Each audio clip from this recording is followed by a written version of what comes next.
Hello friends. तो चलिए अब हम लोग अपने एलटी ग्रेड और जीआईसी का प्रैक्टिस सेट देखते हैं। तो प्रैक्टिस सेट फर्स्ट हम लोग आज सॉल्व करेंगे। तो उससे पहले प्लीज मेरे इस चैनल को लाइक सब्सक्राइब और शेयर जरूर करिए। तो आइए प्रैक्टिस सेट एक देख लेते हैं।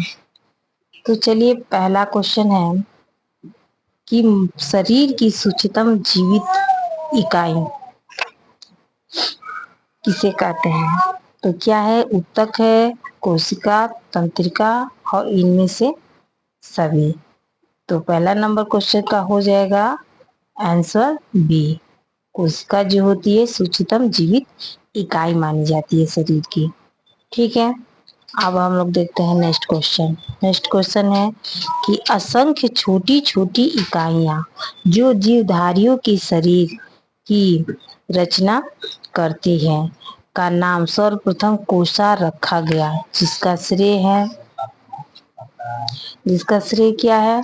ऑप्शन में दिया है कि Robert brown, Wilson, Robert Hooke या हक्सले। तो इसका आंसर हो जाएगा सी, रॉबर्ट हुक। अब आ जाते हैं क्वेश्चन नंबर 3। क्वेश्चन नंबर 3 में है कि खोपड़ी में कुल कितनी अस्थियां पाई जाती हैं। तो देखिए, जो हमारी खोपड़ी होती है इसमें कुल कितनी अस्थियां पाई जाती हैं। तो इसका आंसर हो जाएगा 22। हमारी खोपड़ी में कुल 22 अस्थियां पाई जाती हैं। ठीक है, अब देखते हैं हम लोग नेक्स्ट क्वेश्चन 4 कि पेशियों के सिरे अस्थियों से किसके द्वारा बंधे रहते हैं। ठीक है, तो पेशियों के सिरे अस्थियों से हमारे कंडराओं के द्वारा बने रहते हैं। इसका आंसर हो जाएगा डी। क्या होगा, कंडराओं से बंधे रहते हैं। तो अब देखते हैं हम लोग नेक्स्ट क्वेश्चन। क्वेश्चन नंबर 5 पे आते हैं। 5 है क्वेश्चन नंबर कि शरीर में लगभग मांसपेशियां होती हैं। तो हमारे शरीर में कितनी मांसपेशियां होती है। तो हमारे शरीर में जो होती है मांसपेशियां उनकी संख्या है 639, 639। ठीक है, तो हमारे शरीर में कितनी मांसपेशियां होती है 639। तो आंसर हो जाएगा डी। अब हम लोग चलते हैं क्वेश्चन नंबर 6 पे।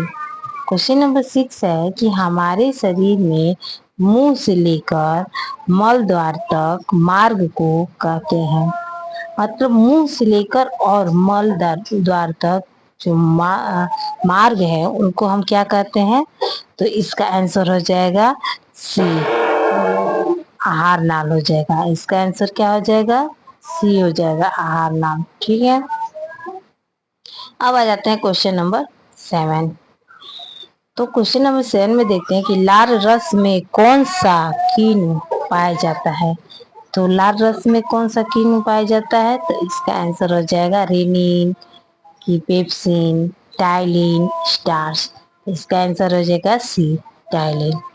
ठीक है, अब हम लोग चलते हैं नेक्स्ट क्वेश्चन कि आईसीएमआर द्वारा विद्यालयी बालकों के लिए कैलोरी है। क्या है, आईसीएमआर द्वारा विद्यालयी बालकों के लिए कितना कैलोरी है। तो देखिए, ए है 1200 से 2100, 1500 से 1600 कैलोरी और 1800 से 2100 किलो कैलोरी या कोई नहीं। तो इसका आंसर हो जाएगा 8 का सी, 1800 से 2100 किलो कैलोरी होती है आईसीएमआर द्वारा विद्यालयी बालकों के लिए। जो बालक विद्यालय में पढ़ते हैं उनके लिए कितनी कैलोरी की आवश्यकता होती है। तो 1800 से 2100 किलो कैलोरी। अब हम देख लेते हैं अपना नेक्स्ट क्वेश्चन पे चलते हैं। तो नेक्स्ट क्वेश्चन है कि 9th नंबर की शैशवावस्था जन्म से 2 सप्ताह तक चलती है और उसके बाद बचपना अवस्था प्रारंभ होती है। 2 वर्ष तक चलती है। उपरोक्त परिभाषा किसने दिया था। तो आप लोग को ये मालूम होना चाहिए क्योंकि ये परिभाषा बहुत बार एग्जाम में आ चुका है। और इसका आंसर होगा, हम पहला दिया है एक कुप्पुस्वामी, बी दिया है क्रो एंड क्रो, सी दिया है वुडवर्थ और डी दिया है हॉरलॉक। तो इसका आंसर हो जाएगा डी, हॉरलॉक। हॉरलॉक ने ही कहा था कि जो शैशवा होती है वो जन्म से 2 सप्ताह तक चलती रहती है। ठीक है, तो ये हॉर्लॉक जो प्रसिद्ध वैज्ञानिक है इनका मत है। ठीक है, अब देखिए 10वां नंबर। 10वां नंबर देखिए कि माता के दूध के आंतरिक या उसके स्थान पर जो भी दूध शिशु को दिया जाता है क्या कहलाता है? तो माता के दूध के आंतरिक अतिरिक्त या उसके स्थान पर जो भी दूध शिशु को दिया जाता है उसे क्या कहलाता है? तो इसका आंसर हो जाएगा 10 का ए, फार्मूला। क्या हो जाएगा? इसका हो जाएगा फार्मूला। फार्मूला क्या होता है? माता के दूध के अतिरिक्त या उसके स्थान पर जो भी दूध शिशु को दिया जाता है। अब आ जाते हैं हम क्वेश्चन नंबर 11। क्वेश्चन नंबर 11 है कि अंडे की क्वेश्चन नंबर 11 में है कि अंडे की सफेद भाग में पाया जाने वाला वर्णक है। अंडे के सफेद भाग में कौन सा वर्णक पाया जाता है? तो सी, ओविफ्लेविन। ओविफ्लेविन। ठीक है, कि अंडे के सफेद भाग में पाए जाने वाला वर्णक है ओविफ्लेविन। अब हम लोग चलते हैं क्वेश्चन नंबर 12 पे। क्वेश्चन नंबर 12 है, देखिए आते हैं क्वेश्चन नंबर 12 पे कि संपूर्ण दूध तथा वसा रहित दूध दोनों से ही कौन सा पनीर बनाया जाता है? संपूर्ण दूध तथा वसा रहित दूध दोनों से ही कौन सा पनीर बनाया जाए? तो इसका आंसर हो जाएगा योगर्ट, कॉटेज, क्रीम या कोई नहीं। तो इसका आंसर हो जाएगा ए, योगर्ट। क्या बनाया जाता है? कौन सा पनीर? तो योगर्ट। ठीक है, तो ये आप लोग याद कर लीजिएगा। अब देखिए हम चलते हैं क्वेश्चन, नेक्स्ट क्वेश्चन हमारा 13 नंबर की पेय पदार्थों में पानी की मात्रा होती है। तो इसका देखिए 13 नंबर का आंसर हो जाएगा पेय पदार्थों में पानी की मात्रा कितनी होती है? 85%, 88%, 98%, 92%। तो 13 का आंसर हो जाएगा डी। डी हो जाएगा इसका आंसर 92%। मैंने पेय पदार्थों में पानी की मात्रा कितनी होती है? तो 92% होती है। हम चलते हैं हम नेक्स्ट क्वेश्चन 14 पे कि शरीर को तुरंत ऊर्जा प्रदान करने वाला पोषक तत्व है। कौन है जो शरीर को तुरंत ऊर्जा प्रदान करता है? तो शरीर को तुरंत ऊर्जा प्रदान करने वाला पोषक तत्व है प्रोटीन है कि वसा है, कार्बोहाइड्रेट है या खनिज लवण। तो इसका आंसर हो जाएगा डी। आप लोग को पता ही होगा कि जब हम कार्बोहाइड्रेट लेते हैं तो हमारे शरीर में क्या करता है? तुरंत ऊर्जा प्रदान करता है। ठीक है, तो ग्लूकोज में क्या पाया जाता है? जब हमारे शरीर में तुरंत ऊर्जा प्रदान करता है तो कार्बोहाइड्रेट पाया जाता है। तो चलिए अब हम लोग देखते हैं नेक्स्ट क्वेश्चन। हमें संतुलित आहार लेना चाहिए क्योंकि।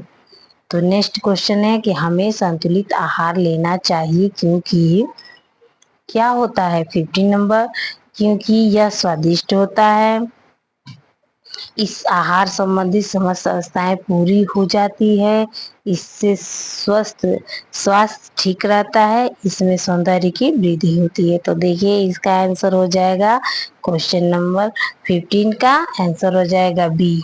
इससे आहार संबंधी समस्त अवस्थाएं पूरी हो जाती है। अब आ जाते हैं हम लोग नेक्स्ट क्वेश्चन कि धान के कूट जाने से पौष्टिक तत्व नष्ट हो जाता है। तो धान के कूट जाने से कौन सा पौष्टिक तत्व नष्ट हो जाता है? तो 16 नंबर, धान के कूट जाने से कौन सा तत्व नष्ट हो जाता है? इसका देखिए प्रोटीन व वसा, कैल्शियम या फास्फेट, थायमिन, निकोटिनिक एसिड या विटामिन तथा राइबोफ्लोविन।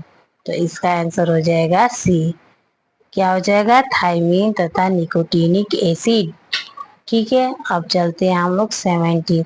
सबसे अधिक तीव्र मादक पदार्थ है। सबसे अधिक तीव्र मादक पदार्थ क्या है? सबसे अधिक तीव्र मादक पदार्थ है अफीम, कोकीन, मदिरा, तम्बाकू। तो इसका आंसर हो जाएगा 17 का सी, मदिरा। मदिरा क्या है? सबसे अधिक तीव्र मादक पदार्थ है। अब हम आ जाते हैं कितने नंबर? 18 नंबर। 18 पे आ जाते हैं कि किस मसाले से विटामिन डी कैरोटीन की प्राप्ति होती है। हल्दी, हरी मिर्च, जीरा या सौंफ। तो इसका आंसर हो जाएगा बी, हरी मिर्च। हरी मिर्च से विटामिन डी और कैरोटीन की प्राप्ति होती है। ठीक है, अब चलते हैं हम लोग नेक्स्ट क्वेश्चन पे। देखिए, तो देखिए इसमें 19 नंबर क्वेश्चन है कि वह अंग जो रक्त से अवशिष्ट पदार्थों को शरीर से बाहर निकालते हैं तो कौन है। तो इसका आंसर हो जाएगा 90 नंबर का श्वसन अंग, पाचन अंग, उत्सर्जन अंग, इनमें से कोई नहीं। तो 19 का आंसर हो जाएगा सी, उत्सर्जन अंग। उत्सर्जन अंग क्या करता है, रक्त से अवशिष्ट पदार्थों को शरीर से बाहर निकालते हैं। तो अब आ जाते हैं हम लोग 20 नंबर क्वेश्चन है कि श्वेत रक्त कणिकाएं WBC किस आकार की होती हैं। तो इसका आंसर हो जाएगा 20 का, श्वेत रक्त कणिकाएं WBC किस आकार की होती हैं। तो इसका आंसर हो जाएगा, पहला है गोल, दूसरा है गोल है, फिर से दूसरा है चपटी, उसके बाद से अनियमित आकृति, फिर से बेलनाकार। तो इसका आंसर हो जाएगा सी, अनियमित आकृति की। अनियमित आकृति की श्वेत रक्त कणिकाएं WBC होती है।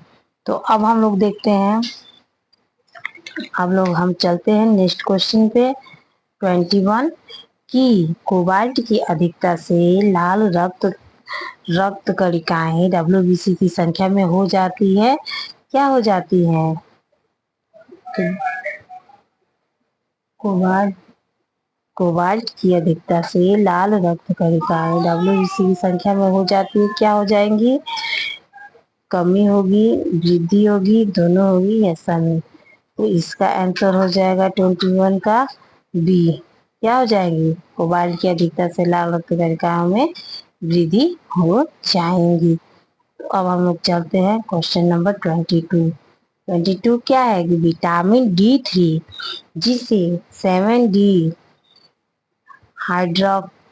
हाइड्रोकोलेस्ट्रॉल भी कहते हैं। विटामिन D3 को क्या कहते हैं, 7D हाइड्रोकोलेस्ट्रॉल कहते हैं, में पाया जाता है। तो किसमें, पेड़ पौधों में, मछली के तेल में, अंडे में, कोई नहीं।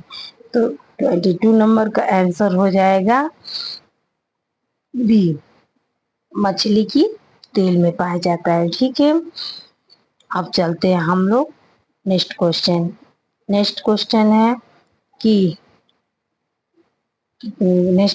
है कि वसा का रासायनिक नाम बताइए। वसा का रासायनिक नाम क्या है, ट्राइग्लिसराइड, ग्लिसराइड, विलिपिन्स या सभी। तो इसका आंसर हो जाएगा डी, वसा का रासायनिक नाम क्या है, ट्राइग्लिसराइड है। अब हम लोग चलते हैं क्वेश्चन नंबर 24 में क्या है, 24 में है कि प्रोटीन का पाचन होता है। प्रोटीन का पाचन कहाँ पे होता है, तो प्रोटीन का पाचन हो जाएगा स्टोमक, ड्यूडीनम, इलियम या सभी। तो प्रोटीन का पाचक हमारा आंसर हो जाएगा ए, स्टोमक में होता है। अब हम लोग आ जाते हैं 25 क्वेश्चन पे। देखिए 25 क्वेश्चन पे देखिए कि रुधिर की शुद्धि किस अंग से होता है। तो रुधिर की शुद्धि जो होती है, रुधिर की शुद्धि के लिए अंग क्या है। तो 25 का आंसर हो जाएगा पाचन तंत्र में, फुफ्फुस में, श्वास प्रणाली में या हृदय में। तो इसका आंसर हो जाएगा 25 का बी, फुफ्फुस में। माने रुधिर की शुद्धि किस अंग में होती है, फुफ्फुस में होती है। ठीक है, फुफ्फुस में ही रुधिर शुद्ध किया जाता है। ठीक है, तो अब हम लोग चलते हैं 26 है कि एक ऐसा विशेष प्रकार का श्वसन जिससे वक्ष की गतियां बहुत अधिक बढ़ जाती है। तो 26 का हो जाएगा कौन है, प्रश्वसन, निःश्वसन, स्वस्थ श्वसन या प्रयोदित श्वसन। तो इसका हो जाएगा 26 का डी, प्रयोदित श्वसन। ठीक है। प्रयोदित शोषण एक विशेष प्रकार का शोषण है जिससे वक्ष की गतियां बहुत अधिक बढ़ जाती है। अब हम लोग आ जाते हैं 27। 27 पे देखिए क्या है। 27 नंबर क्वेश्चन पे दिया है कि 27 नंबर में दे रहा है कि श्वसन की संपूर्ण क्रिया में लगभग कितना समय लगता है। तो इसका हो जाएगा 2 मिनट, 1 मिनट, 2 सेकेंड या 4 सेकेंड। तो इसका आंसर हो जाएगा 27 का सी। कितना लगता है? 2 सेकेंड का समय लगता है। चलिए अब हम लोग देखते हैं नेक्स्ट क्वेश्चन है कि न्यूरॉन क्या है। तो देखिए 28 नंबर क्वेश्चन की न्यूरॉन क्या है। तो इसका हो जाएगा यह एक प्रकार की तंत्रिका है।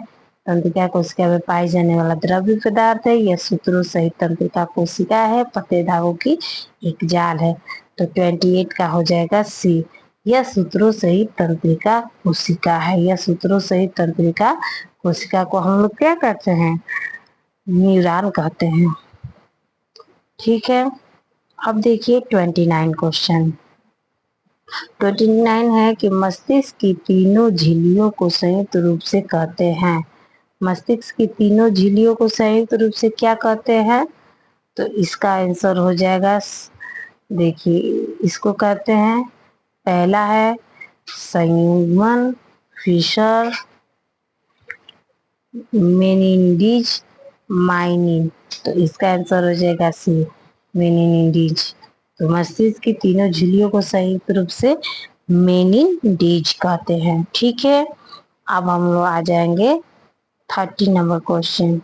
30 नंबर क्वेश्चन है कि रंगों का सही पहचान ना कर पाने के दोष को कहते हैं। रंगों का सही पहचान ना कर पाने वाले दोष को क्या कहते हैं? वर्धानता, दूरदृष्टि दोष, निकट दृष्टि दोष, इसमें से कोई नहीं। तो इसका हो जाएगा आंसर वर्धानता। वर्धानता में क्या होता है? हम रंगों का सही पहचान नहीं कर पाते हैं और इस प्रकार का दोष हमारी आंखों में उत्पन्न हो जाता है। तो अब चलते हैं नेक्स्ट क्वेश्चन। नेक्स्ट क्वेश्चन है कि कोलिकिया की रचना किस प्रकार की होती है। तो चलिए कोलिकिया की रचना किस प्रकार की होती है इसको देखते हैं। तो इसका आंसर है लंबी गुहा के रूप में, टेढ़ी मेढ़ी तंगली के रूप में, एक सर्पिल ट्यूब के रूप में, उपयुक्त में से कोई नहीं। तो इसका आंसर हो जाएगा सी, एक सर्पिल ट्यूब के रूप में। एक सर्पिल ट्यूब के रूप में कोलिकों की रचना होती है। अब चलिए 32 नंबर की स्त्री प्रजनन अंग नहीं है। इसे शुक्राशय, गर्भाशय, अंडाशय, लिंगवाहिनियां। तो हमको पता ही है कि स्त्री प्रजनन अंग कौन सा नहीं है। तो इसमें आंसर हो जाएगा ए, शुक्राशय। शुक्राशय किसमें पाया जाता है? तो ये पुरुषों में पाया जाता है। चलिए अब देखते हैं हम लोग 32 नंबर हो गया। अब 33 नंबर क्वेश्चन पे चलते हैं कि मासिक धर्म कितने दिन बाद आता है। तो देखिए इसका 33 का मासिक धर्म कितने दिन बाद आता है। तो 33 का हो जाएगा डी, 28 दिन बाद। मासिक धर्म कितने दिन बाद आता है। तो 33 का हो जाएगा डी, 28 दिन बाद आता है।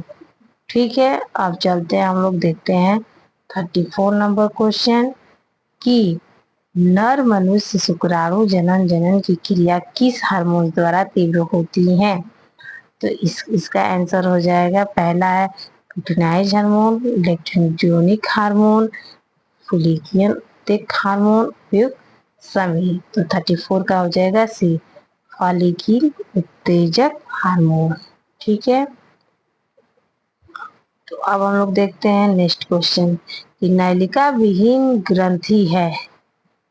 नलिका 35 नंबर है कि नलिका विहीन ग्रंथि है। नलिका विहीन ग्रंथि कौन सी है।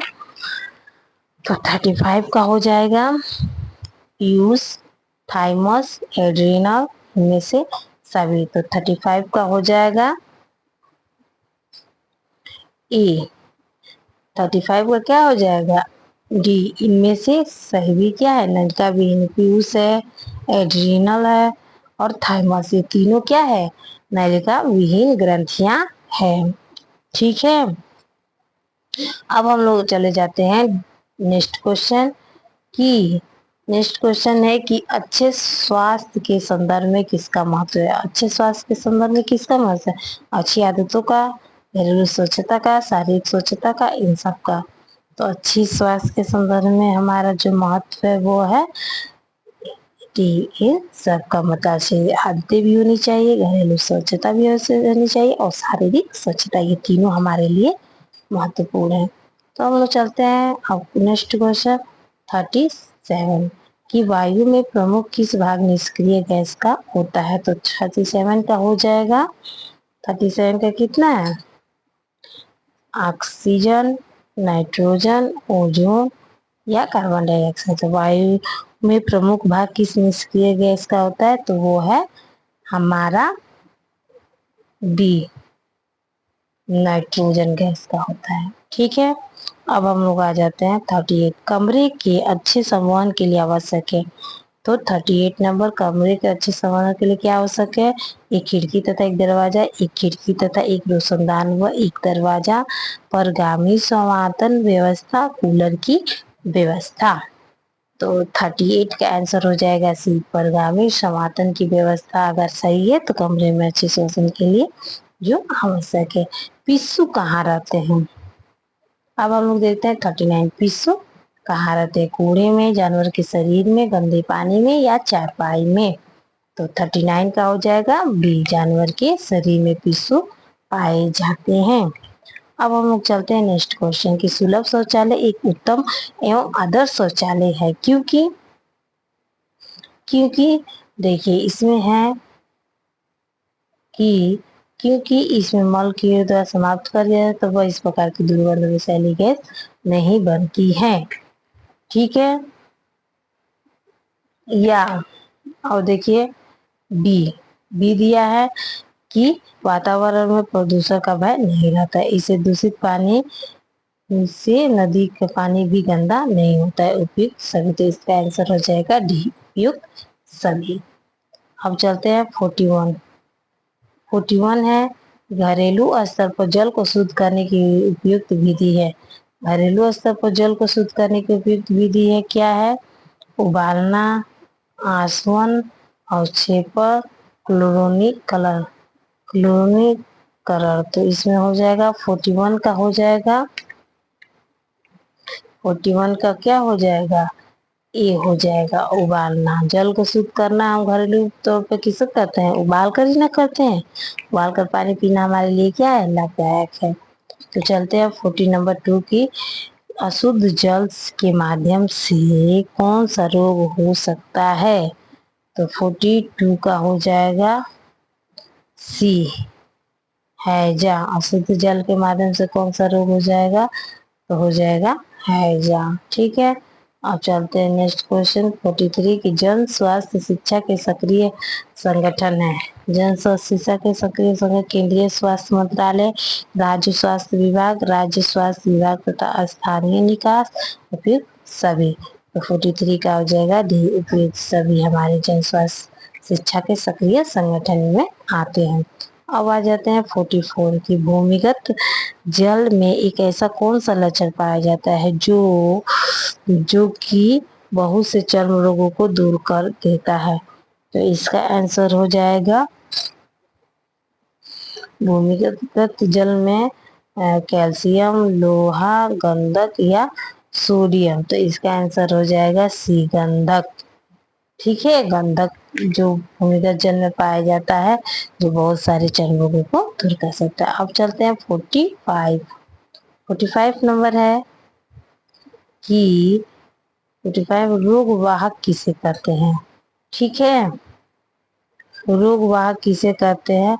जो रोगी होते हैं, रोग के लक्षण दिखाई पड़ते हैं, जिनमें रोगाणु नहीं होते अर्थात वह स्वस्थ होते हैं, वे रोगी जो लक्षण नहीं प्रकट करते परंतु स्वस्थ व्यक्ति को संक्रमित कर देते हैं, इसमें से कौन? तो इसका आंसर हो जाएगा सी, वे रोगी जो लक्षण प्रकट नहीं करते किंतु स्वस्थ व्यक्ति को भी क्या कर सकते हैं, संक्रमित कर सकते हैं। ठीक है, अब हम लोग चलते हैं नेक्स्ट क्वेश्चन 46 क्या है कि शुद्ध जल तथा भोजन किस जीव के कारण अधिकतर संक्रमित होते हैं।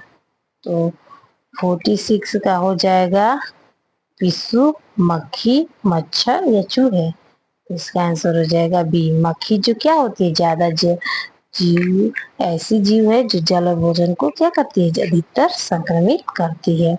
अब हम लोग आ जाते हैं नेक्स्ट क्वेश्चन कि उद्यान लगाने का प्रमुख उद्देश्य क्या है। तो उद्यान लगाने का प्रमुख उद्देश्य है 47 का हो जाएगा कि ताकि मित्र रिश्तेदार मिलने आ सके, अपने माँ बाप का थोड़ी देर मुक्ति प्राप्त कर सके, जनता को शुद्ध वायु, शांतिप्रिय स्थान मिल सके ताकि वहाँ स्वास्थ्य और ऋतु में से कोई नहीं। तो 47 का हो जाएगा सी, जनता को शुद्ध वायु युक्त शांति प्रिय स्थान मिल सके। ठीक है, तो इसके लिए उद्यान लगाना बहुत ही अनिवार्य है। अब चलते हैं 48 में है कि प्राथमिक स्वास्थ्य केंद्र की अवधारणा को प्रस्तुत करना। भोर कमेटी 1946, जिना योजना आयोग, मूलाधार कमेटी, केंद्रीय स्वास्थ्य परिषद 1953। तो देखिए यहाँ पे आपको हम दिखा दे रहे हैं कि 48 का आंसर हो जाएगा ये, भोर कमेटी 1946 प्राथमिक स्वास्थ्य स्वरूप केंद्र की अवधारणा को प्रस्तुत करता है। कौन सा, भोर कमेटी 1946। अब हम लोग चलते हैं कि ग्रामीण क्षेत्रों में प्रसूति एवं बाल स्वास्थ्य सेवाएं दी जाती हैं। तो ग्रामीण क्षेत्र में प्रसूति एवं बाल स्वास्थ्य सेवाएं दी जाती है किसे, प्राथमिक चिकित्सा केंद्र द्वारा, जिला विकास अधिकारी द्वारा, ग्राम पंचायतों द्वारा, स्वास्थ्य कार्यकर्ता द्वारा। तो 49 का आंसर हो जाएगा ए, प्राथमिक चिकित्सा केंद्र द्वारा। अब चलते हैं 50 नंबर की गर्भवती स्त्री को प्रथम 7 माह में स्वास्थ्य केंद्र परीक्षा कराना चाहिए, प्रति सप्ताह, माह में 2 बार, माह में 1 बार, माह में 3 बार। तो इसका आंसर हो जाएगा सी, माह में 1 बार। ठीक है, अब लोग आ जाते हैं 51। 51 क्या है, 51 है कि स्टार्च की मात्रा सबसे अधिक किसमें पाई जाती है। तो जड़ वाली सब्जी में, पौधों में, तने वाली सब्जी में या बीजों में। तो 51 का हो जाएगा ए, स्टार्च की मात्रा सबसे अधिक जड़ वाली सब्जी में ही पाई जाती है। अब हम लोग देखते हैं क्वेश्चन नंबर 52 कि वोस्टल विद्यालय में कितने वर्ष तक के अपराधी रखे जाते हैं। 16 से 21, 18 से 21, 12 से 15 या 15 से 17। तो इसका आंसर हो जाएगा ए, 16 से 21 वर्ष तक के अपराधी रखे जाते हैं। अब आ जाते हैं 53 है कि भारत में कितने वर्ष तक के बालकों को बाल अपराध की श्रेणी में रखा जाता है। तो 16 से 21, 14 से 18, 15 से 17, 14 से 16। तो इसका आंसर हो जाएगा सी, 15 से 17।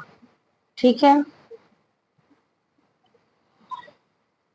तो अब हम लोग देखते हैं इसका आंसर हो जाएगा 53 का क्या हो जाएगा, बी हो जाएगा। क्या हो जाएगा, बी हो जाएगा, 14 से 18 वर्ष। ठीक है, तो अब चलते हैं नेक्स्ट क्वेश्चन 54 पे चलते हैं। 54 के बालक का जिद्दी होना निम्नलिखित समस्यात्मक बालक कहलाता है। कौन सा, संवेगात्मक समस्यात्मक बालक, अनुशासन विहीन समस्यात्मक बालक, दोनों या सभी। तो 54 का हो जाएगा सी, दोनों, संवेगात्मक समस्यात्मक वाला, अनुशासन विहीन समस्यात्मक वाला। तो अब चलते हैं हम लोग 54 पे। 55 पे विकलांग बालकों में किस प्रकार की भावना मिलती है। तो विकलांग बालकों में 55 का सी, आत्मदैन्य। विकलांग बालकों में कौन सी भावना मिलती है, तो विकलांग बालकों में आत्मदैन्य की भावना मिलती है। ठीक है, अब हम आते हैं 56। मिनेसोटा मल्टीफेसिस पर्सनालिटी इवेंटी है। MMPI क्या है? तो MMPI हमारा हो जाएगा 56 का बी। 56 का हो जाएगा बी व्यक्ति। 56 का हो जाएगा बी व्यक्तित्व व्यक्तित्व तालिका। क्या हो जाएगा? बी व्यक्तित्व तालिका। और 57 व्यक्तित्व खेल के अंतर्गत निम्नलिखित आते हैं। 57 का हो जाएगा डी सभी। कौन कौन? ध्वंसात्मक खेल, वर्णनात्मक खेल, रचनात्मक। ये सभी खेल किसके अंदर? व्यक्तित्व खेल के अंदर आते हैं। तो अब चलिए 58 नंबर देख लेते हैं। 58 नंबर की वे अपमार्जक जो जल को प्रदूषित करने का काम करते हैं कौन है? अमोनिया साइनाइड्स, क्लोरीन, फिटकरी, में से कोई नहीं। तो इसका आंसर हो जाएगा अभी अमोनिया साइनाइड्स। अब देखते हैं 59। 59 है गर्भवती स्त्री की देखभाल प्रमुख उद्देश्य क्या है? गर्भवती स्त्री की देखभाल का प्रमुख उद्देश्य गर्भकालीन अवस्था के दौरान होने वाली समस्याओं का निदान, गर्भवती के स्वास्थ्य की देखभाल, गर्भस्थ शिशु का स्वास्थ्य विकास, उपयुक्त सभी। तो 59 का हो जाएगा डी उपयुक्त सभी। ठीक है, 60 नंबर क्वेश्चन देख लेते हैं। नेक्स्ट की एक गर्भवती स्त्री को कितने अतिरिक्त कैलोरी की आवश्यकता होती है? तो 100 कैलोरी, 300 कैलोरी, 200 कैलोरी या 400 कैलोरी। तो इसका आंसर हो जाएगा बी 300 कैलोरी और अधिक की आवश्यकता होती है। अब लोग देखते हैं नेक्स्ट क्वेश्चन। नेक्स्ट क्वेश्चन है 61। 61 की नाल छेदन के समय गर्भनाल को शिशु की नाभि से कितने इंच की दूरी पर बांधना चाहिए? तो 1 इंच, 2 इंच, 3 इंच, 4 इंच। तो इसका आंसर हो जाएगा बी। हमेशा कितने इंच की दूरी पे बांधना चाहिए? 2 इंच की ही दूरी पे बांधना चाहिए। अब देखिए हम लोग देख लेते हैं 62। Question number 62। ये अस्थाई दांतों की संख्या कितनी होती है? 18, 22, 20, 30। तो इसका आंसर हो जाएगा बी 20 होती है अस्थाई दांतों की संख्या। अब चलते हैं 63। स्तनपान नहीं करना चाहिए जबकि माँ कार्य में व्यस्त हो, माँ सो रही हो, संक्रमण से पीड़ित हो, तीनों शिशु सो रहा हो। इसका आंसर हो जाएगा 63 का सी। संक्रमण रोग से जब पीड़ित माँ हो तो बच्चों को कभी भी स्तनपान नहीं करना, क्योंकि माँ की जो बीमारी होती है वो बच्चे भी उससे संक्रमित हो सकते हैं। ठीक है, अब चलते हैं 64। 64 क्या है कि मातृ एवं शिशु सेवा के अंतर्गत माता को जानकारी दी जाती है। 64 में हो जाएगा 64 को पौष्टिक भोजन की, शिशु संवरण सेवा की, स्वास्थ्य वातावरण बनाए रखने के विविध उपाय या उपयुक्त। तो 64 का हो जाएगा डी उपयुक्त सभी। अब चलते हैं हम लोग नेक्स्ट 65 की मातृत्व एवं शिशु कल्याणकारी योजनाएं हैं। क्या क्या है? केंद्रीय एवं प्रादेशिक, स्थानीय, अंतर्राष्ट्रीय सहायता या इनमें से सभी। तो 65 का हो जाएगा सी अंतर्राष्ट्रीय सहायता। अब हम लोग देखते हैं 66। 66 में हो जाएगा 66 का हो जाएगा कि यूनिसेफ की स्थापना हुई थी। यूनिसेफ की स्थापना कहाँ हुई थी?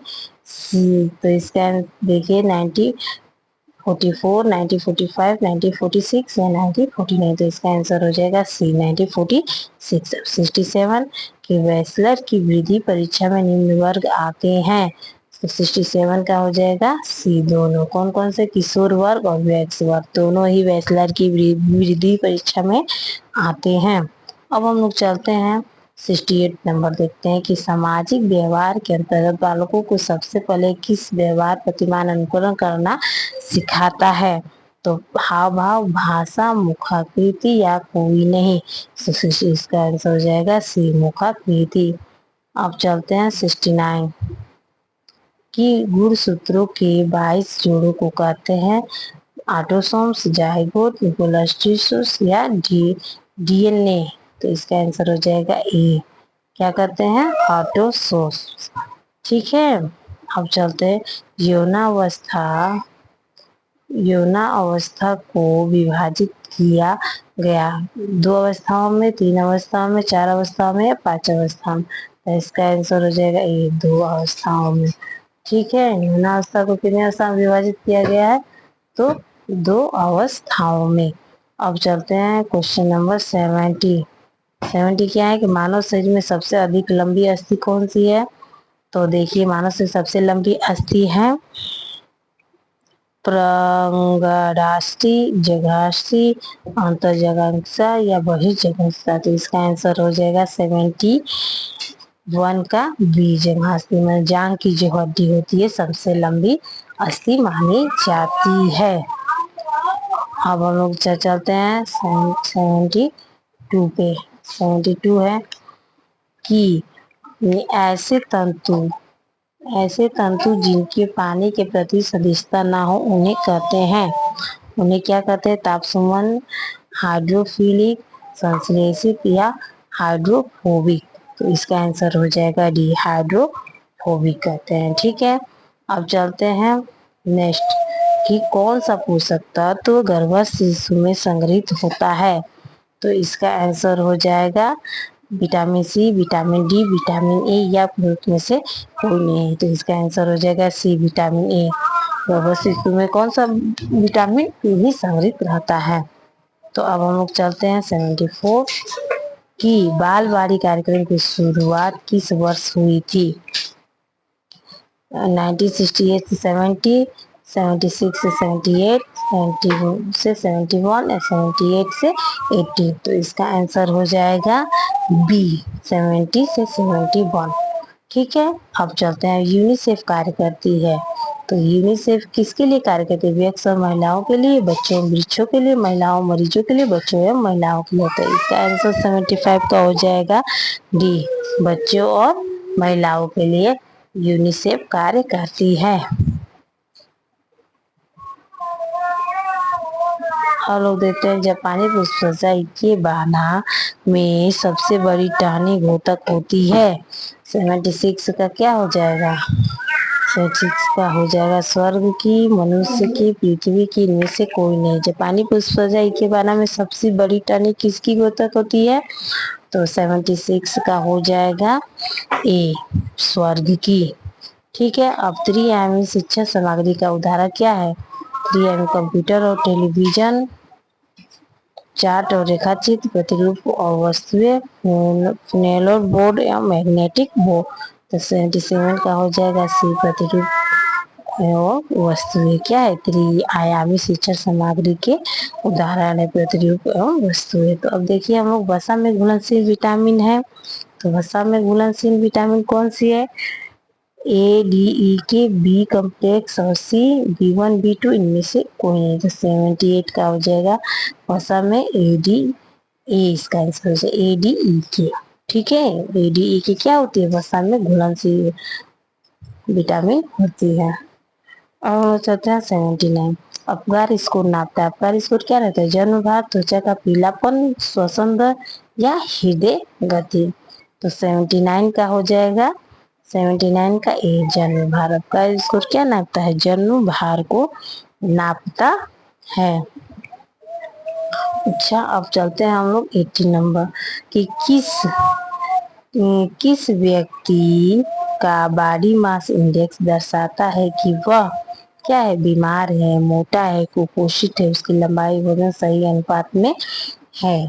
तो इसका आंसर हो जाएगा डी, उसकी लंबाई वजन सही अनुपात में है। यही हमारा बॉडी मास इंडेक्स क्या करता है? दर्शाता है। तो अब हम लोग देख सकते हैं वह अंग जिसके द्वारा माता भ्रूण से पोषण पहुंचाता है। तो 81 का हो जाएगा गर्भनाल, ओवम, गर्भाशय या फॉलोपियन ट्यूब।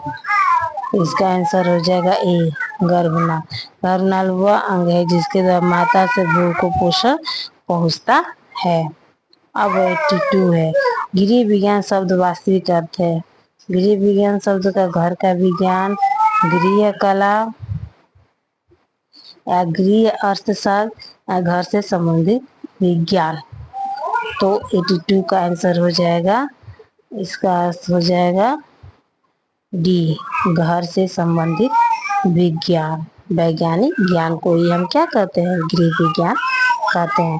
गर्भावस्था की सबसे जटिल और महत्वपूर्ण अवस्था कौन सी है, डिंबावस्था, भ्रूणावस्था, गर्भावस्था, में से कोई नहीं, तो इसका आंसर हो जाएगा भ्रूणा। भ्रूणावस्था क्या है, गर्भावस्था की सबसे जटिल और महत्वपूर्ण अवस्था मानी जाती है। तो अब हम लोग चलते हैं नेक्स्ट क्वेश्चन की समाज शास्त्र का सर्वप्रथम पुस्तक का नाम क्या है। समाज शास्त्र का सर्वप्रथम पुस्तक का नाम है principle of special studies, socialistic in critical life, principle of sociology, sociological dictionary. तो इसका आंसर हो जाएगा सी, प्रिंसिपल ऑफ सोशोलॉजी। इसका आंसर हो जाएगा सी, प्रिंसिपल ऑफ सोशोलॉजी समाजशास्त्र की प्रथम पुस्तक का नाम है। अब लोग चलते हैं नेक्स्ट कि भग्नाशा उत्पन्न करने वाले कारक हैं। भग्नाशा उत्पन्न करने वाले कारक क्या है, आर्थिक, सामाजिक, प्राकृतिक या इनमें से सभी। तो 85 का हो जाएगा कि डी, इनमें से सभी। अब चलते हैं 86 पारिवारिक परिवार शब्द इनमें से किस लैटिन शब्द से बना, फेमस, फेमुलस, फेमोलसी या फेमुलई। तो इसका हो जाएगा सी, फेमुलस। फेमुलस से ही लैटिन शब्द से परिवार बना है। अब चलते हैं हम लोग कि परिवार निम्न में से किस समूह में आता है। परिवार निम्न में से किस समूह में आता है, तो 87 का हो जाएगा प्राथमिक समूह, द्वितीय, तृतीय, में से कोई नहीं। परिवार हमारा कभी भी प्राथमिक समूह में ही आता है। चलिए नेक्स्ट क्वेश्चन देखिए कि अखिल भारतीय गृह विज्ञान संघ की स्थापना की गई थी, तो कब की गई थी, तो 1932 में, 1952 में, 1952 में, 1936 में। तो 88 का हो जाएगा बी, 1952 में भारतीय गृह विज्ञान संघ की स्थापना हुई थी। अब चलते हैं विवाह विच्छेद का सर्वाधिक प्रतिकूल प्रभाव पड़ता है। विवाह विच्छेद का पति पर, पत्नी पर, बच्चों पर या इनमें से सभी। तो इसका आंसर हो जाएगा विवाह विच्छेद का सर्वाधिक प्रतिकूल प्रभाव किससे पड़ता है, वो पत्नी पे पड़ता है। ठीक है। गृह व्यवस्था एक प्रक्रिया है, सामाजिक, मानसिक, संज्ञानात्मक या शारीरिक। तो इसका आंसर हो जाएगा सी, मानसिक। गृह व्यवस्था क्या है, मानसिक प्रक्रिया है। अब हम लोग चलते हैं कि 91 की बालकों के शारीरिक विकास में सबसे महत्वपूर्ण कारक क्या है, व्यायाम है, स्वच्छता है, पोषण या निद्रा। तो 91 का हो जाएगा सी, पोषण। और उसके बाद से 92 संवेग जीव के शरीर की कैसी अवस्था है, संवेग जीव के शरीर की संवेगात्मक, उत्तेजित, उद्वेलित, उपेक्षित। तो 92 का हो जाएगा बी, उत्तेजित। ठीक है। संवेग कैसी अवस्था है, तो संवेग उत्तेजित अवस्था है। अब चलते हम लोग चाक पट को कहते हैं, चाक पट को क्या कहते हैं, 93 में हो जाएगा श्यामपट, बोर्ड, श्वेत पट या मॉडल। तो इसका आंसर हो जाएगा ए, श्यामपट। अब चलते हैं हम लोग नेक्स्ट क्वेश्चन 94 की बालकों की किस समस्या का पूर्ण उन्मूलन होना चाहिए। तो शिक्षा समस्या, स्वास्थ्य समस्या, आवास समस्या या और उत्पीड़न समस्या। तो 94 का हो जाएगा डी, उत्पीड़न समस्या। अब चलते हैं कि 1929 में किस समाज सुधारक के प्रयत्नों से बाल विवाह निरोधक अधिनियम पारित हुआ था। राजा राम मोहन राय, ईश्वर चंद्र विद्यासागर, हरविलास सागर, इनमें से कोई नहीं। तो 95 का हो जाएगा ए, राजा राम मोहन राय ने बाल विवाह निरोधक अधिनियम पारित किया था। चलिए 96 देखते हैं कि ड्राफ्टिंग का पूर्वाभास किस वस्त्र पर किया जा सकता है, रेशमी वस्त्रों पर, कागज पर, मिल्टन क्लॉथ पर या इनमें से किसी पे। तो 96 का हो जाएगा बी, कागज पे। 97 की जो उपभोक्ता अपना अहित नहीं होने देते, वह शोषण होने पर आवाज उठाते हैं, वो क्या है, वो शिक्षित उपभोक्ता, धनी उपभोक्ता, सचेत उपभोक्ता, अशिक्षित उपभोक्ता। तो इसका आंसर हो जाएगा 97 का सी, सचेत उपभोक्ता। सचेत उपभोक्ता।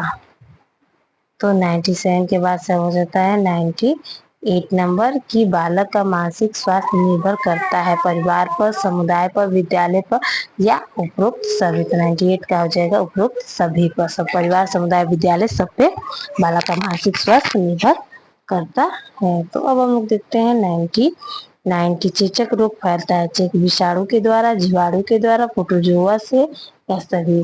तो 99 का हो जाएगा ये विषाणु के द्वारा चेचक रोग फैलता है। तो अब हम लोग देखते हैं 100 नंबर क्वेश्चन। 100 नंबर क्या है? क्रोमोसोम के अंदर बहुत से छोटे छोटे अंश होते हैं जिन्हें कहते हैं क्रोमोसोम, एटीपी, गुणसूत्र या एडीपी। तो 100 का हो जाएगा सी गुणसूत्र। बहुत छोटे छोटे अंश होते हैं क्रोमोसोम के, उनको क्या कहते हैं? गुणसूत्र कहते हैं। मनुष्य के श्वास नलिका की दीवार में होती है, क्या होती है? सी आकार की उपस्थिति, ओ आकार की उपस्थिति, एल आकार की उपस्थिति या सभी। तो 101 का हो जाएगा सी आकार की उपस्थिति। ठीक है, अब हम देखते हैं 102 की एक अणु शर्करा बनने के एटीपी की संख्या कितनी होनी चाहिए? 2, 34 या 4 या 38। तो इसका आंसर हो जाएगा 38। कितना हो जाएगा? 38। अब चलते हैं हम लोग मस्तिष्क का सबसे निचला भाग कहलाता है, तो इसका 103 का हो जाएगा बी कॉर्टेक्स। कॉर्टेक्स कहते हैं मस्तिष्क का सबसे निचले भाग को। अब हम लोग चलते हैं 104 नंबर। कपड़ा काटने के लिए कैंची की लंबाई होनी चाहिए, कितनी चाहिए? तो 104 नंबर का आंसर हो जाएगा ए 20 से 25 सेंटीमीटर होनी चाहिए कैंची की लंबाई। अब चलते शरीर के आंतरिक क्रियाओं को नियंत्रित करने वाला पदार्थ है। शरीर की आंतरिक क्रियाओं को कौन नियंत्रित? वसा, विटामिन, फास्फोरस या प्रोटीन। तो 105 का हो जाएगा बी, क्या हो जाएगा? विटामिन। अब हम लोग चलते हैं नेक्स्ट 106 पे की सिलाई करते समय अस्तर का कपड़ा जोड़ने के लिए लगाते हैं कच्चा टाका, तिरछी कच्ची सिलाई, हेमी टाका या समकच्चा टाका। तो 106 का हो जाएगा ए कच्चा टाका। अब हम लोग देखते हैं कि धूल एवं चिकनाई मिलकर बन जाती है। धूल और चिकनाई मिलकर गंदगी, मिट्टी, मैल, अनावश्यक पदार्थ। उस रात का हो जाएगा सी मैल। ठीक है, कपड़ा काटने का उचित स्थान है हाथ में पटरी फैलाकर, गोद में लेकर या इसका आंसर मेज या पटरी पे फैलाकर ही हम क्या करते हैं? कपड़ा को काटना हमारे लिए उचित रहता है। अब हम लोग चलते हैं 109 नंबर पे कि रेडीमेड कपड़े का निर्माण माप की किस विधि का उपयोग किया जाता है? तो 109 का हो जाएगा कितना? ए चेस्ट सिस्टम का। ठीक है, अब देखते हैं 110 प्लास्टिक रेशा है। प्लास्टिक कैसा रेशा है? तो प्लास्टिक रेशा हमारा इसका आंसर हो जाएगा ए आरलानी। क्या है? अरलानी। अब 111 बीज वाला तंतु कौन सा है? बीज वाला तंतु कौन सा है? इसका आंसर हो जाएगा बीज वाला तंतु कपास को कहते हैं। ठीक है, अब देखिए बाल मृत्यु की समस्या के समाधान का उचित साधन है, क्या है? 112 का हो जाएगा सी शिक्षा। ठीक है, शिक्षा के माध्यम से बाल मृत्यु समाधान उचित कर सकते हैं। अब हम लोग चलते हैं नेक्स्ट क्वेश्चन 113 पे कि शिशु स्वास्थ्य जीवन की एक अवस्था है, उन्नतशील, श्रेष्ठ, सामान्य, महत्वपूर्ण। तो इसका आंसर हो जाएगा डी महत्वपूर्ण। ठीक है, बंध्यकरण का तरीका है बंध्यकरण नसबंदी, डायफ्राम, लूप या लूस। तो इसका आंसर हो जाएगा ए नसबंदी। ठीक है, अब हम चाहते हैं थायराइड ग्रंथि का निर्माण होता है। थायराइड ग्रंथि का निर्माण कहाँ होता है? तो सी आयोडीन के द्वारा। अब हम लोग चलते हैं 116 नंबर क्वेश्चन कि समाज पर दहेज प्रथा का कुप्रभाव क्या है? समूह विवाह, नैतिकता, स्त्री की उच्च स्थिति, ऋण ग्रस्तता। तो 116 का हो जाएगा ऋण ग्रस्तता। अब देखते हैं कि आय बढ़ने के साथ धनी वर्ग पर किस व्यय का प्रतिशत बढ़ जाता है? शिक्षा पर, मनोरंजन पर, स्वास्थ्य पर, इनमें से सभी। हो जाएगा इसका आंसर डी इनमें से सभी। ठीक है, अब देखिए पर्सोना शब्द रूप का क्या तात्पर्य है, तो पर्सोना शब्द रूप का तात्पर्य है एक रूप, व्यवहार, वेशभूषा या शारीरिक। 118 का हो जाएगा सी, वेशभूषा।